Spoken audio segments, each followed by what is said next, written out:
In recent days, a major clash has unfolded between Elon Musk's social media platform X and the Indian government. And that's raising big questions about freedom of speech, censorship, and the role of tech companies in democracy. To understand what exactly is happening, let's dwell deeper.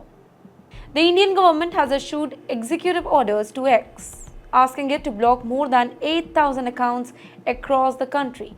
These accounts reportedly included international news organizations, very well known public figures on X, and many smaller accounts. The government claims that these accounts have violated India's law, but in many cases, it has not specified exactly which post or any action caused the alleged violation. In fact, X says that for a significant number of these accounts, it received no clear evidence or explanation from the government. Despite disagreeing with the government's demand, X has decided to comply with the orders, but only partially. It has begun blocking the listed accounts inside India only, meaning that the accounts remain accessible in other countries. According to X, refusing to comply could result in massive fines or even prison time for its local employees in India. Now, this has put the platform in a very difficult position. Protect its employees and maintain access to the Indian market, or stand firm on principles and risk being shut down or punished. X's leadership has been very vocal about their concern.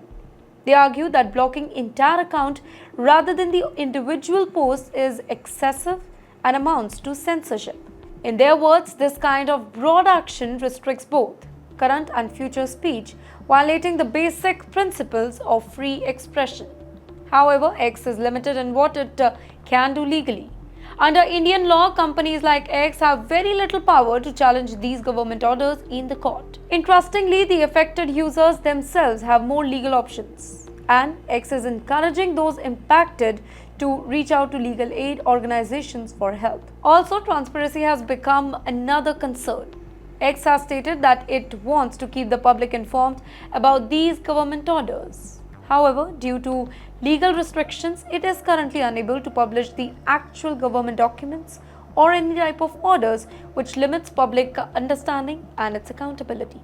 Well, the situation highlights a deeper issue that matters to millions of Indians: the balance between national regulation and personal freedom online. As social media platforms become essential for news, communication, and expression, any government effort to limit access or speech on these particular platforms raises questions about censorship, rights, and the health of democracy. In the end, the X is following the Indian government's order to block over 8,000 accounts, but it has made it very clear that it disagrees with this type of approach. The platform says that it is acting to protect its employees and stay operational in India, but it also believes that the orders are too harsh and harm free speech. While X cannot challenge the orders in the court, affected users can, and X is urging them to do so. This unfolding story isn't just a battle between a tech giant and the government. It's a reflection of a complex tension between law, technology, and human rights.